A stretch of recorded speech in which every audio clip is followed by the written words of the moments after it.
Assalamualaikum warahmatullahi wabarakatuh. My name is Hafiz Nur Salam, and in this video, I'm gonna presentation my summary on chapter 1 and chapter 2. So the first chapter, comparative literature and the future of literary studies. A study of literature. Comparative literature is one of four major approaches to the literary phenomena among the literary sciences. A phrase taken from German Literaturwissenschaft. In the study of literature, we must be sensitive to the particular of a specific work while simultaneously being able to view it in context in order to derive further meanings from it. The study of literature necessitates a healthy and creative equilibrium of these four methods. Then, neither literary criticism nor literary theory can be detached from comparative and historical perspective. B. Origin. Its founders are French, with major figures such as the aforementioned Philomene, who, following his first lectures from 1860 to 1826, published courses on French literature between 1828 and 1849, in which he established comparison between authors and movement in order literature can coin the term literature compare, but it is worth nothing. There were already hints of individualism in his early writings. This is our literary counterpart, a continuation of what Aristotle had begun, poetics consisting of the statements of the fundamental principles that underpin literary phenomena. See definition and utopia. Comparative literature is the study of literature outside of a single country, as well as the study of the links between literature and other fields of knowledge and beliefs, such as fine arts, philosophy, history, the social science, the sciences, religion, and so on. In a nutshell, it is the comparison of one literary work with another or series of works, as well as the comparison of literature with other forms of human expression. The 20th and the historical vicissitudes. The 20th century will be the most crucial period in the development of comparative literature. It is at this point that comparative literature becomes not just a topic taught in a university, but also institutionalized via the information of national and international groups. However, the historical background is also very essential here since, following World War One and the Treaty of Versailles, the concept emerged that violence might be averted via greater understanding between nations. Mutual cultural and artistic understanding were considered as crucial to this attempt. E. Theoretical and ideological vicissitudes. In the last 30 years, comparative literature has experienced moments of crisis due to the rise of nationalist sentiment, as well as the rise of multiculturalism.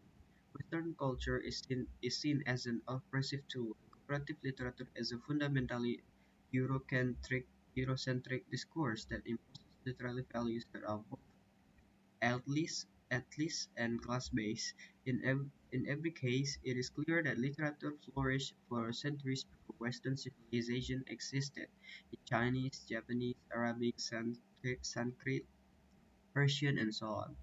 The connection between Willick's 1958 position and the literary phenomenology of Edmond Husserl's Polish disciple, the Roman Ingarden, is obvious, especially when we consider the significant Slavic elements that Willick himself included in his 1948 theory of literature, which he had published with his Iowa College Austin Warren. However, French would provide the most steadfast backing for reorienting comparative literature from an essentially positive field to an integrally theoretical one. F. Postmodern crisis.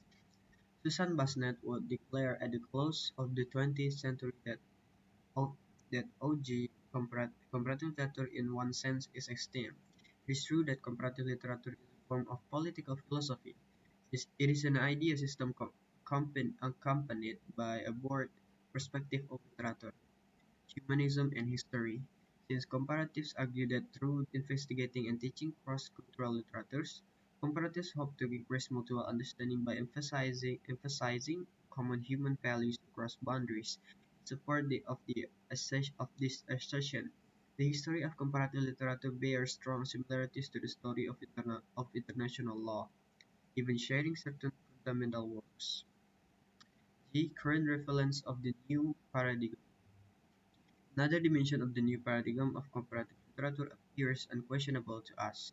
It consists in a sense of discarding any purported genetic relationship to justify comparative analysis and focusing on the scientific information that is accessible to us.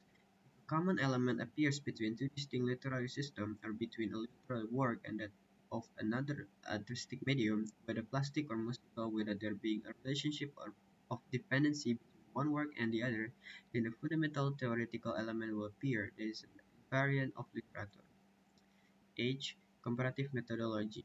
Marino defines objective phenomena as distinguishing between two broad groupings, which may be further subdivided into two unique possibilities. On the one hand, some may be understood historically but without positing connection or influence, what they refer to as parallel polygenesis, and those that can understand as the product of contact and influence as Goethe and Carlyle interpreted literary exchange.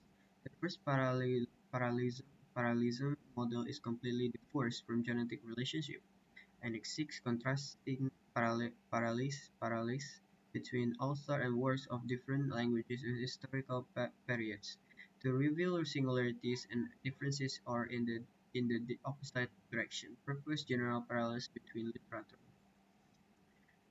Chapter 2. Comparative literature as an interliterary theory. The interliterary theory seeks to explain how ties between individual works are formed, and as a result of this interaction, how literary groups are formed from tiny to big, and as a result, how they decide the same direction of global literature. A. The interliterary theory as critique of common sense nations. Because Durin expanded on the lessons applied by Alexander Vesolovsky's historical poetics, and the Russian formalists, the criticism of influence studies as typically done by comparative literature was conceivable. Vesolovsky's examination of how social forces condition the formation of literature was crucial for Durin, particularly in reference to what Vesolovsky referred to as psychological parallelism. Veselovsky meant that some schematic linguistic formula are routine utilized to depict reality, and hence literary themes are similar all over the world. The routine's critique and development of Veselovsky comparative Zierzmundski study and the formalist stance stance on literary evolution supplied the foundation for his interliterary process theory, which intended to track literary progress from national literature to international literature. B. Two branches of literary growth. Durin distinguished two types of interliterary: a reception from the standpoint of reception as an active and creative process, in which the giving element changes the receiving structure and vice versa. Integrating when identification of the target work with the source element prevails, and in differentiating when the goal is to emphasize distinction between the target work and the source element. There are six kind of integrational reception which is allusion, borrowing, imitation, filiation, plagiarism, adaptation.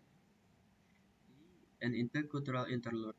The publishing of comparative poetics in 1990, Earl Miner's an intercultural essay on theories of literature is a watershed moment in the history of East or West studies because it abandons the binary comparison of particular Eastern and Western works in favor of the comparison of underlying meta-literary views from the West and the East.